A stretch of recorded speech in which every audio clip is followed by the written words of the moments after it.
I cannot believe it's been 2 years since the lockdown phenomenon that was Normal People. Right. And the star of that show, Daisy Edgar-Jones.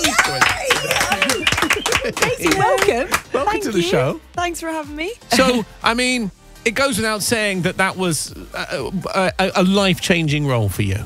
It really was, wasn't it? It certainly was. I was actually back in Dublin yesterday doing promotion for this film, and it was very strange because the last time I was there was 2 years ago, just before we reshot the final scene of that show, and then we went into lockdown the following week. So yeah, it was strange being back. And did you do the kind of, I guess, traditional way of getting into acting? Did you go to drama school and then audition for the role, or was it kind of like, I just think I might be an actor today?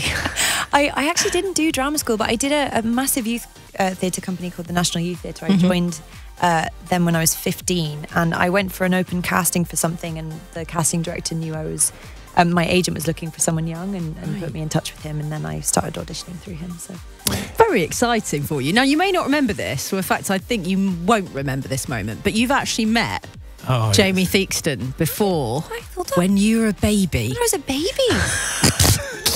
There was always a sort of inevitability that one day a guest would come in and they go, "You know my dad." Yes, this is the moment. This moment has arrived. Yes. No way. Yes. Oh my goodness. So when I was really wee. You must have been about 2, I'm guessing. So I did a show that your dad produced on Channel 4 called The Priory, which was many years ago. Yes. You won't remember that because you I don't. You were. But this is heard great. It. This. Yeah. I also love when you said I'd met you before. I went, I remember. There's a reason why you wouldn't remember. So yeah, so your dad and I are old friends. Oh, lovely. So it's lovely to see you've done so well. I mean, you're here obviously to talk about your brand new, it's your Hollywood debut, right? I guess so. Yeah. Yay, Daisy. It's called Where the Crawdads Sing, and Zoe has not stopped talking about that film since she saw. I have been banging the on and on and on about it. I read the book and then I went to see the screening, and look, there's so much I want to ask you about it. What an incredible experience for me just sitting there watching, so I can't wait to find out exactly what it was like for you being part of it all. But Reese Witherspoon. I know. So Reese produced it, which is a surreal thought because I grew up watching Reese's films. So to work with her was absolutely bonkers, really. Yeah. Just give us a quick kind of précis of the story of the film. So the story centres around a young girl called Kaya who grows up abandoned in this marsh, and she kind of learns how to navigate the world and understand it through her observations of nature. But the townspeople treat her very with a lot of hostility because they don't really understand her, and they've created this kind of myth around her as this marsh girl, this strange creature. And so when they find the body of a local boy, she is the first to be accused of this murder, and then the trial kind of plays out throughout the film. But sitting here next to you today, obviously you've got a British accent, but you're not British in the movie. You've got a deep Southern accent going on there. So how hard was that part of it? Yeah, a lot of my characters tend to have accents, which I actually prefer because I feel very shy acting in my own voice. I feel like an idiot, so saying lines when you know what I mean. So it always feels a bit eggy. So it was good for me that she had an accent, and I feel like our accent informs a lot about our characterization. So like our accent is kind of naturally a little bit self-conscious, I think, or a little bit sarcastic. Whereas that kind of North Carolina has a real gentle quality or a real sort of lyricism that, I don't know, it helped me find something within her characterization that was really helpful. So yeah, I worked with an accent coach. Where the Crawdads Sing is Daisy's new film. It's out in cinemas today.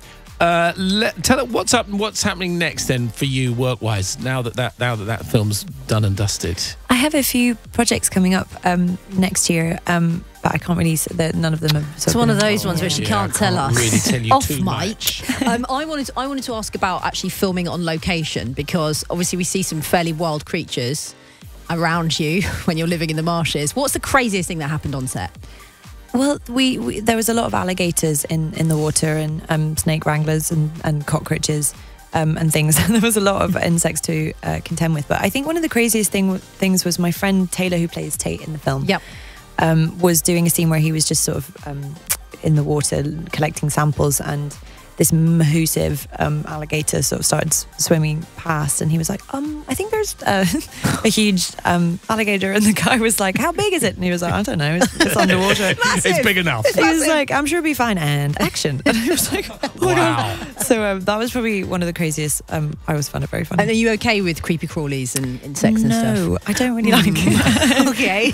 Don't really, yeah. What about alligators? Are you happy with those? I'm all right with them from a distance, but but no, I'm not great with insects. And I did accidentally tumble dry a cockroach when I was living in New Orleans, which was interesting. Ooh, yeah. Did it survive? No, but it was perfectly clean, dry, and flat. Squeaky when it came out. Cool.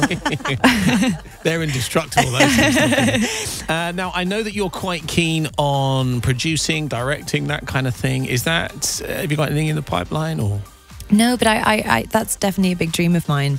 I wanted to be a music video director for a very long time because I love music, and I think that it definitely would be something I'd be interested in doing. I'm very interested in the whole process of filmmaking, and I love the stories like this. There's a lot of kind of non-dialogue moments, and I find it very interesting when you have those, because you see how all the different departments come together to imbue a scene with meaning. So you have a soundtrack underneath and a camera angle that it conveys a certain feeling, and it's really cool to see how many different sort of elements come together to tell a story. I think the soundtrack was what made me cry so many times during those 2 hours. It's such a beautiful score, isn't it? Really Absolutely is. stunning, and it really adds to the whole drama of it. Who would you have as your sort of lead male and lead female if you were to direct a film, like in an ideal setup? That's a very hard question. Maybe I'd have Paul Mescal. Oh, yeah. I'd love to direct him. He's brilliant. And then I would maybe have Anna de Armas, if she'd be up for it. Anna de Armas. Well, look, friend of the show. Yeah, exactly. Well, look, you should be very proud of it. It's called Where the Crawdads Sing. It's out in cinemas today. A big thank you to Daisy Edgar-Jones. Thank you. Thank you, Daisy.